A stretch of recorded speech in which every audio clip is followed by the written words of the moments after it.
Qué gusto poder saludarte, Rafael Polán. ¿Cómo te va? Rafael Polán, historiador, arroba Rafael Paulain, para que lo sigan, para que sigan los hilos de Polán. Y hoy, la historia de Alan Turing. ¿Cómo te va? ¿Cómo estás, mi querido Emilio? Oye, ¿cómo está eso que los viernes no les gusta? Pues si los viernes es cuando nos vemos, Emilio. No, no, no, los viernes en la noche. Los viernes en la tarde, noches Ah, ya, donde ya no me empieza a gustar el asunto. Me gusta hasta la una, me gusta hasta la una de la tarde y ya me gustaría irme a mi casa y descansar. Pero como seguimos trabajando, ya cuando llegas en la noche ya dices, ay, no me gustan las fíjate reuniones que, en los viernes en la noche. Por lo mismo, porque fíjate ya que llegas yo cansado. coincido contigo, ¿eh? ¿Sí? Al principio decías que el sábado era tu día favorito, también el Ujú. mío, ¿eh? Te puedes levantar tarde, te puedes, bueno, algunos, y te puedes dormir tarde, ¿no? Nada te... Pero el viernes es el día bueno, Emilio, porque estamos juntos. Ah, bueno, Es el día sí. que nos vemos, que platicamos, que... ¿A poco no te sientes hasta relajado cuando llega el viernes y M- dices, bueno, ya, me se siento va contento acabando cuando. todo? Sí, fíjate que sí. De verdad, he de decirles y confesarles algo. El viernes, la estructura del guión, de los temas, del guión, de todo lo que hago para presentar, que es todo esto, todos estos documentos que tenemos aquí para presentar, es más fácil para mí el viernes. Es como esta parte de, al cabo es viernes, ya sé, ya. Es más fácil el tema, los guiones, el armado, el contexto, poner todo. Es como mucho más fácil. Lo padezco más el lunes y lo padezco, obvio también, por ejemplo, el hecho de que el viernes sepa que en contenido está Trueba, luego vienes tú, que está el Sapunset, que está la entrada, que está Gonzalo, me relaja porque sé que ustedes están. En cambio, los otros días que tengo invitados externos, es el pendiente de ojalá no se vaya, ojalá sí se conecte, ojalá no me vaya a cancelar en último momento, que no me vaya a llamar y decir, oh, pues no, ni me acordé que teníamos que entrar, mil cosas. Entonces me pone de nervios. En cambio, el viernes, mira, no pasa nada. Pues vámonos, como dices. Nos vamos con piloto automático. Pues vámonos, Emilio, con la historia de Alan Turing. Venga. Miren, Alan Turing es el padre de la computación. Su máquina universal de Turing va a ayudar a recortar, ¿no? O a acortar, mejor dicho, ¿no? La Segunda Guerra Mundial entre 2 y 3 años. ¿Qué quiere decir esto? Vaya que la guerra que termina en 1945 pudo terminar en el 47, 48. Esto es muchísimo, ¿eh? Estamos hablando de muchísimas vidas. Todo por Alan Turing, ¿no? Que va a terminar inventando una máquina que va a ayudar a descifrar los códigos alemanes. Hay que hablar un poco de su vida privada o un mucho de su vida privada antes de arrancarnos con esto que hace, porque esto es lo que hace que la historia de Alan Turing tenga un final muy triste, injusto, mejor dicho. Nace en 1912. Su padre era un funcionario público en la India, medianamente importante, y él viajaba constantemente a las colonias británicas. Cuando empieza a crecer, sus padres lo van a inscribir en internados y bueno, lo van a dejar en el Reino Unido. Esto va a ser importante porque ahí va a conocer a su primer amor, Christopher Morcom. Lo va a conocer en el internado de Sherborne. La primera vez, de hecho, que sabemos de Alan Turing es porque estaba en este internado, había una huelga y una huelga de conductores. Y entonces él no puede ir el primer día de clases. Y hace lo que ninguno de nosotros haríamos, ¿eh? Cuando le avisan que pues, a lo mejor no hay cómo llegar a la escuela, se sube a su bicicleta y condujo 90 kilómetros en bicicleta. Uy. Y este hecho lo reporta a la prensa local, ¿no? Casi un atleta olímpico, ¿eh? De hecho, se sabe que Alan Turing era todo un atleta, ¿eh? No lo digo en broma, era, vaya, un tipo bastante dedicado en las cosas que hacía. Las cosas le iban muy bien porque en otros internados como que no tenía muchos amigos, pero de pronto su primer amor, Christopher, muere a causa de la tuberculosis bovina y ese fue un golpe durísimo, durísimo, porque se alejó de la religión. A través de la ciencia empieza a argumentar que todos los fenómenos del cerebro y los fenómenos que existen, vaya, los fenómenos que nos suceden, las cosas que pasan son materialistas y por lo tanto pueden ser explicadas. Sin embargo, él seguía afirmando en estos primeros años que había vida después de la muerte y que algún día iba a volver a ver a las personas que había perdido, ¿no? Esto nos habla ya un poco de qué tanto le pudo, ¿no? La pérdida de este primer amor, qué tanto lo aleja de la fe, y esto es algo que pasa a mucha gente, ¿eh? Pero más allá de estas ideas que lo alejan de la religión y lo van a acercar a la ciencia, lo que lo va a poner en la mira de la comunidad científica es una tesis donde él afirma que debe existir un método definido o un proceso que le dé respuesta a una operación. Un algoritmo, él explica que no es un teorema, sino una afirmación indemostrable, una hipótesis que tiene aceptación universal. Oigan, él estudió filosofía en matemáticas, ¿eh? No se preocupen, no estamos aquí para entender las tesis de Turing. Pero bueno, lo que importa es que él estudió criptología. Él sabía descifrar códigos.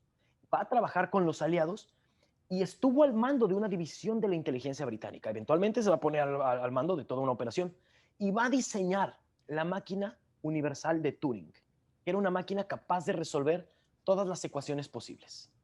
Y era una máquina tan avanzada para su época que el estudio de la máquina de Turing años después nos va a servir como base para crear la primera computadora. ¿Por qué creó esta máquina? Porque los alemanes tenían un código indescifrable para comunicarse, para enviar mensajes, el código Enigma. Un lenguaje secreto, vaya, que usaban los nazis para intercambiar pues la información, ¿no? La información muy importante, ¿eh? Los detalles de las posiciones, los detalles de las operaciones, cuándo iban a atacar, con cuántos efectivos. Si los aliados lograban descifrar el código Turing, ganaban la guerra, ¿eh? El problema es que ningún grupo de expertos lo podía hacer. No estaban ni cerca de resolverlo. Llega Alan Turing y tras meses de fracasos, él empieza a descifrar los mensajes enemigos con su máquina. Los aliados empiezan a mandar mensajes falsos que confundían a los nazis. Se les empiezan a adelantar en las operaciones. Empieza a descubrir dónde y cuándo serían los ataques. Y al final termina salvando miles de vidas, termina acortando la guerra. Nadie lo supo porque su trabajo era alto secreto. Se convierte en un héroe anónimo tras la guerra. Iba a trabajar en Londres, en el Laboratorio Nacional de Física, y va a formular ahí su famoso test de Turing, que buscaba probar que las máquinas eran inteligentes. Entonces, este cuate ya estaba pensando en la inteligencia artificial, ¿eh? Él casi que inicia el estudio de la cibernética. Crea un programa que jugaba ajedrez. Wow. Llevó las matemáticas a niveles insospechables, ¿eh? Ahí está saliendo, los que estén viendo la transmisión, ahí está saliendo su máquina Turing. Y quiso comprender la filotaxia de Fibonacci. ¿Qué es esto? Que existen los números de Fibonacci en las estructuras vegetales, que con las matemáticas podrías entender todo el mundo y todo en el mundo. Estamos hablando del número áureo, de la divina proporción. Claro. Estamos hablando, Emilio, de una persona muy adelantada a su tiempo. Y de pronto su carrera profesional se viene abajo, así de la nada. En el mejor momento, cuando Turing estaba desarrollando cosas que iban a cambiar el mundo, ya lo habían cambiado. De pronto, Arnold Murray, un examante, se pelean y ayuda a Arnold Murray a que un cómplice entre a la casa de Alan Turing y le roban cosas. Entonces Turing le dice, oye, pues, ¿qué onda, no? Va a la policía, lo denuncia por robo y durante la investigación la policía tiene razones para sospechar que Alan era homosexual. Lo van a interrogar y Turing dijo, pues sí, ¿y qué? No, pues, oye, soy un héroe, ¿no? Casi, casi que salvé de este país. ¿Cómo me ¿Y están? eso qué tiene que ver una cosa con la otra, va? Sí, no. Pero lo van a arrestar y lo acusan de indecencia grave y perversión sexual. Porque para la ley inglesa de la época, la homosexualidad era un delito medianamente grave, ¿eh? Y Turing estaba convencido de que él no tenía que disculparse de nada, y de hecho lo admite orgulloso. Pero la justicia se va a ensañar mucho con él. Y al final lo van a condenar a elegir entre 2 años de prisión, lo cual era terrible, ¿eh? Porque él no podía darse el lujo de estar encerrado y además llegar a la cárcel como un pervertido sexual. Y entonces era eso o la castración química.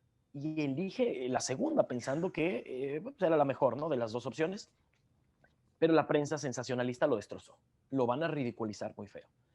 Fue rechazado por la sociedad, fue rechazado por la comunidad científica. Y las inyecciones que le van a poner van a alterar su organismo. Aumentó mucho de peso, sufrió de impotencia, obviamente, depresión. Y entonces, 2 años después del juicio, en 1954, Turing aparece muerto en su casa. Muy poéticamente, había mordido una manzana envenenada. La declaración oficial es que él se suicidó. Aunque su madre siempre va a defender a Alan, siempre va a decir que estuvo muy extraño, que tal vez mordió esta manzana con cianuro porque estaba haciendo un experimento y se confundió al final, la revolvió con otras. Hay otros que especulan que fue asesinado. Pero si creen que la sociedad de su época fue injusta con él, espérate, Emilio, que se pone peor.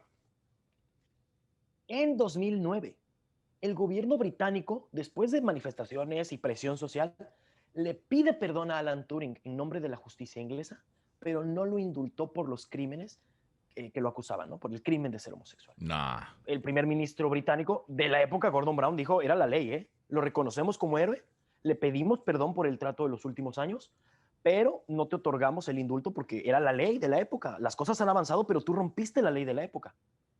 Hasta el 2013, 2014 casi, la reina Isabel II le da el indulto total, ¿no? Pero vean todo lo que tuvo que pasar y vean de quién estamos hablando. Estamos hablando de un héroe de guerra, ¿eh? Sí, totalmente. Y así termina la historia de Alan Turing. Qué barbaridad. Y estaba joven, ¿eh? Realmente muere joven, ¿no? Muere muy joven. 41 años, creo tenía, ¿no? Muere muy, muy joven. Fíjate, del 19 al 56, échale. Sí. Nada, ¿eh? Era muy, muy joven. Wow. E injusta, ¿eh? Súper injusta su historia, porque vean cómo, incluso todavía, ¿eh? Estamos hablando de más de 50 países donde la homosexualidad es un delito, ¿eh? Entonces, ojo Sí, ahí. sí, qué daño ha hecho esta visión, ¿no? Esta homofobia en la historia universal a escritores, a científicos, a genios como Alan Turing, pues esta homofobia, este sinsentido. Gracias, mi querido Rafa, te mando un abrazo. Abrazos, mi querido Emilio. Saludos a todos por allá. Rafa Nos vemos el Polán, otro viernes. va que va, un abrazo, Rafa Polán, @Rafael